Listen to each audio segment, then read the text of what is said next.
Well, hi. So we're going to discuss a few random things, just whatever I can come up with out of my head about Hollywood. This summer has been the weirdest thing in the box office at movie theaters, live viewings, and streaming. So what in the heck is going on? Well, a lot of it has to do with the current culture, things that are happening. I'm not getting into politics because I don't believe that's the core issue here. It's interwoven a little bit. That's not what it is. So a lot of these movies are failing this spring and this summer. Well, the first reason they're failing, duh, because of streaming. We all know this. This is common sense for the past 10, 12, 15 years. People rather stay home. Yet, Hollywood and all of its expert knowledge and corporate com- companies seem to think, well, if we make the budget of the movie bigger, we're going to get more people to come watch it. Oh, good Lord. Why do you think the movies that succeeded this summer, like Scary Movie, Young Washington, are because there's more? Toy Story had a big budget. That's one of the exception to what I'm saying. And they succeeded. But like Scary Movie, Young Washington, because they had a low budget. And that's the key now. If you want to succeed in Hollywood or television, yeah, they're streaming, have a low budget on your show. Come on, this has been happening in network television forever. So let's look at a couple of things here.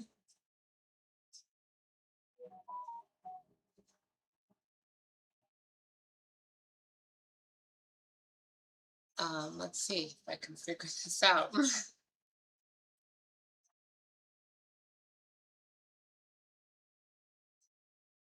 Okay, so the Odyssey, which is out today.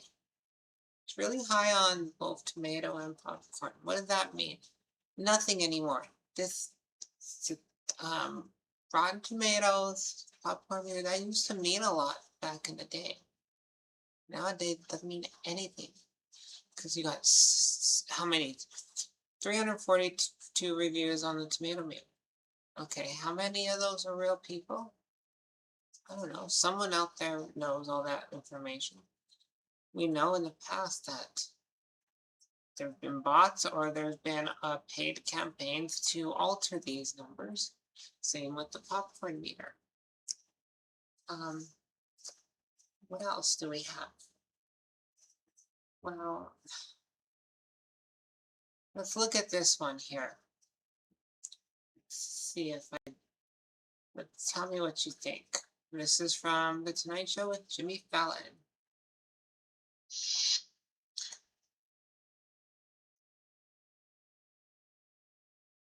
Okay, what did we just see? What are we looking at there? First of all, that was very clever. I like the way that was edited. I have to give them props for that. But it's just something about it feels off. Maybe I'm just too old. Anyways, let's see what else we got. So again, Hollywood is struggling. I mean, we all know the issues with the Odyssey when it's occurring. They're calling it race swapping with Helen of Troy. And we all know the Elliot Page controversy. To me, that doesn't bother me. It doesn't. I'm not going to lose any sleep over any of that. I mean, the Helen of Troy thing, this is not true to the books. I have copies of them on my bookshelf in my small library. I have a small library, but it is a library. And I've studied all this a long time ago. And it says very specifically about Helen of Troy's beauty. Now, I'm not saying the actress portraying Helen of Troy is not beautiful. I'm not saying that. I'm saying is that some people might have issues with that. Doesn't bother me one bit. The question is the movie good? Well, we're going to talk about that. But we're not good. It's hard to bet against Christopher Nolan, that's for sure. So, what else is going on with Hollywood this summer? Obviously, one of the biggest, weirdest ones is this.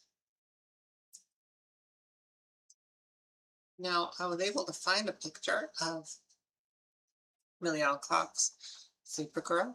Obviously, we've seen this image before.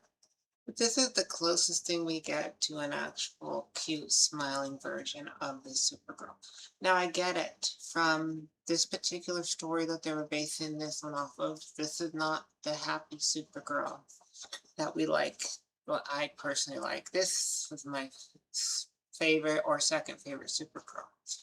Melissa Benoist, she was amazing. Her joy, her happiness, her positivity, optimism, the smile. She's always smiling. She just had that cuteness about her, and that made her the perfect Supergirl for the Arrowverse. And it was a complete contrast to Stephen Amell's Oliver Queen, which is perfect. And if you haven't seen my video, I did a video on both of them. Go check that out more in Domiao. You check it out on YouTube. Anyways, that was a joyful part. And of course, I like the Smallville Supergirl, Laura Vandervoort. Let's see if I can bring that up.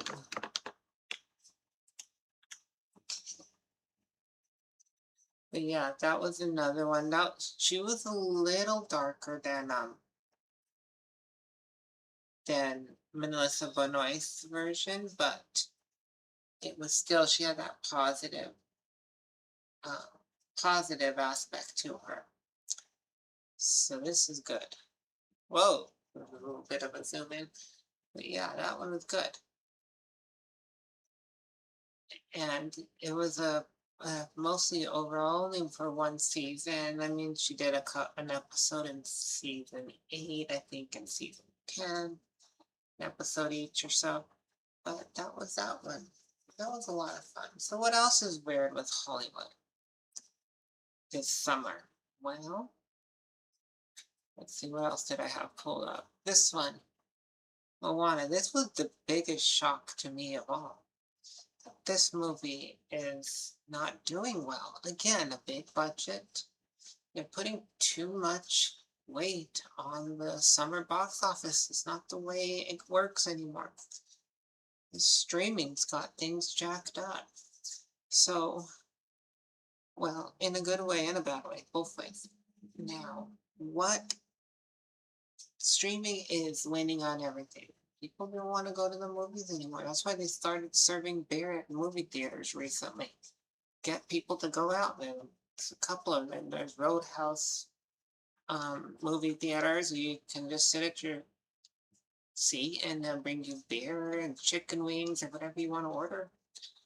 Even at Cinemark, you can at least go get a beer before you walk into the theater. I'm not saying that's good or bad. I'm not promoting that. I'm just saying that they're doing that because their numbers have been dwindling for years, especially since 2020. And we all know what madness happened then.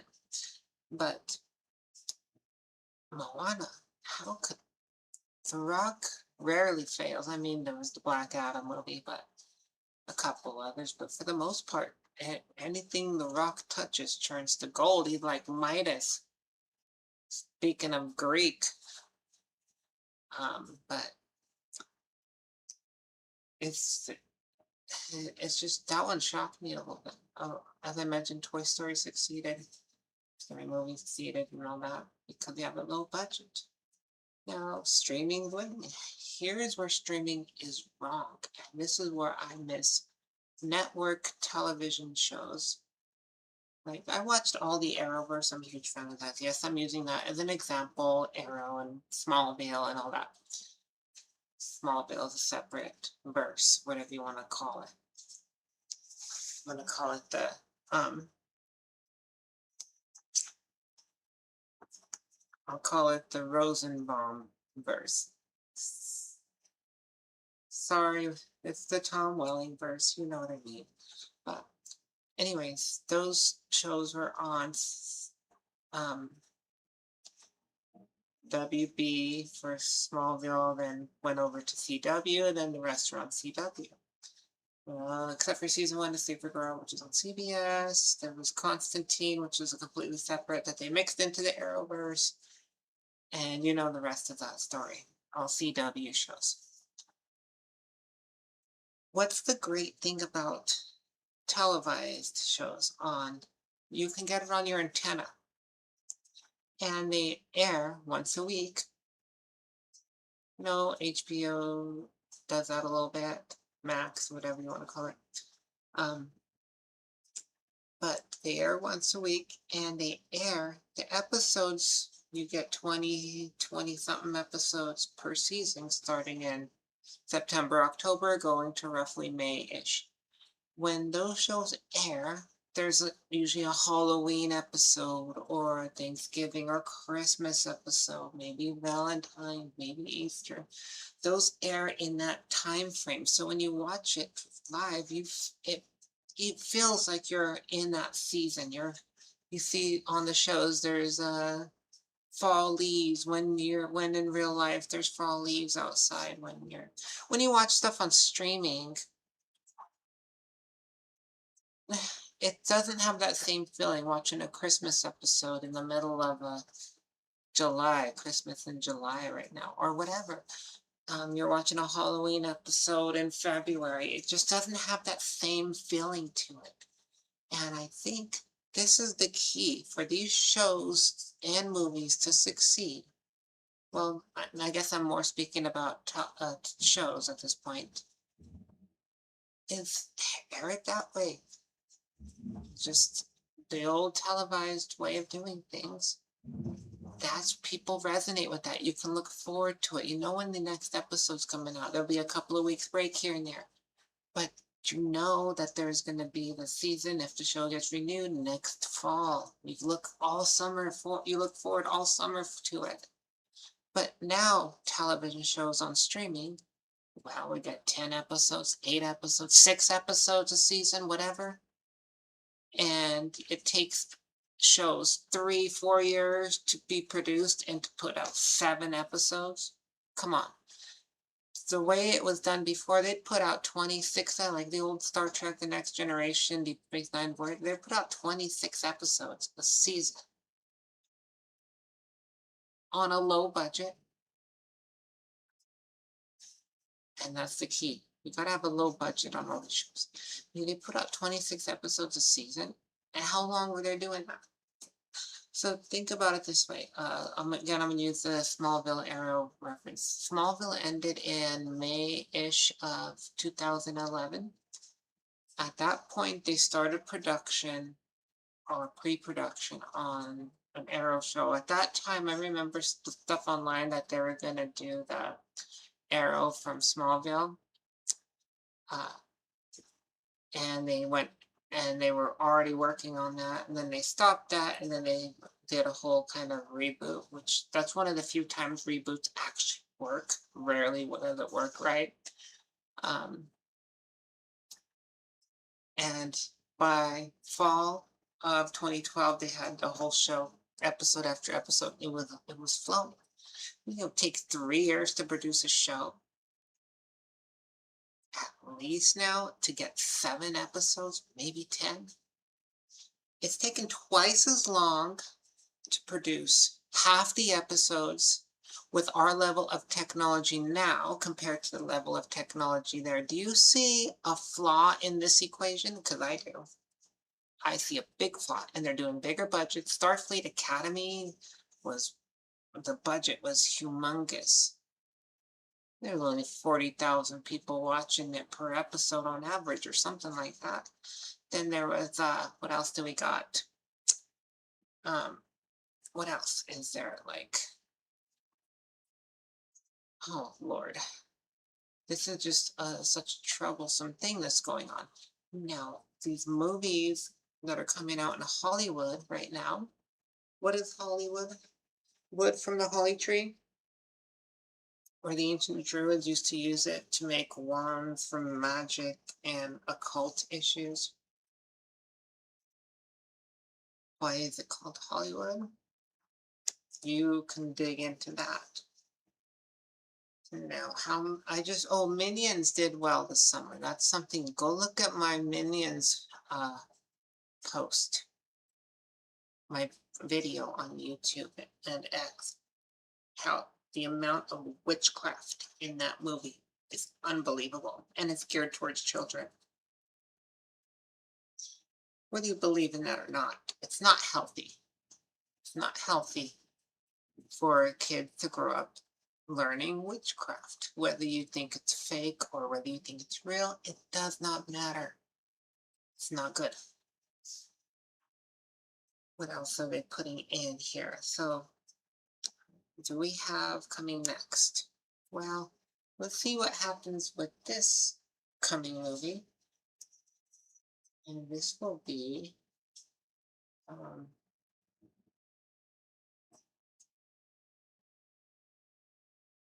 Spider-Man. Now, Spider-Man rarely fails.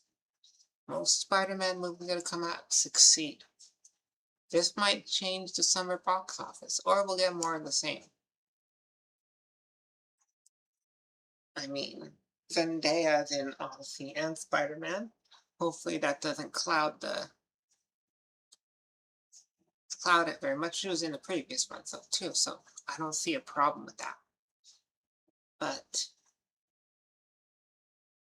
we'll see. So I think this one's gonna do good, but I predicted the same for Moana. So my predictions suck, but it's okay. Now, what was another show? Well, one of my favorites, of course, is Stargate. Same thing. Relatively low budgets. I think it started on Showtime. I didn't start watching it till it came to Sci-Fi Channel. But SG1, that is. And then I watched everything else from that. Huge Stargate fan. I'm especially prone to Universe. It just has a special place in my heart for some reason. I can't explain it why, it just is. But since that was going to be one of the shows that was true. Star Trek failed. Since Star Trek Discovery 2016 is 10 years of a whole separate Star Trek universe where the technology is more advanced. Because Discovery started into a pre-Kirk timeline, and the technology was far more advanced than what you get at the last time you saw the 24th century Star Trek on Star Trek Nemesis. Makes no sense. It has to be an alternate timeline, which they kind of hinted at the end of Lower Decks with the Klingons from Discovery were in an alternate timeline. That was great. That I went like this. Phew, the whole Discovery verse is an alternate timeline. Thank God.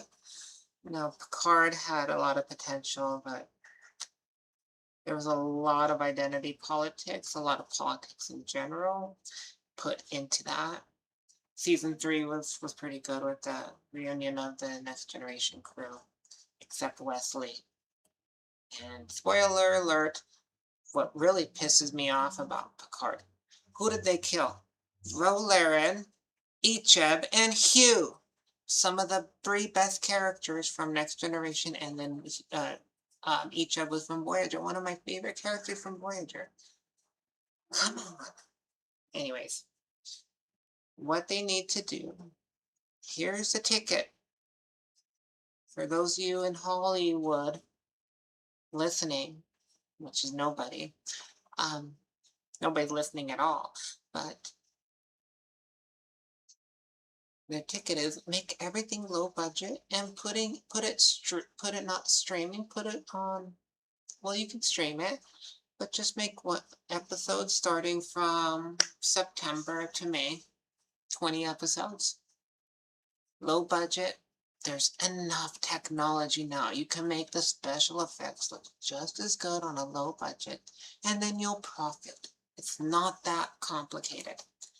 Anyways, thank you all for listening, and I hope you learned something. I hope I learned something. Thank you. You can follow me on, if you like, on YouTube. It's more Indomio. On X, it's also more Indomio. And remember, be nice and be nice to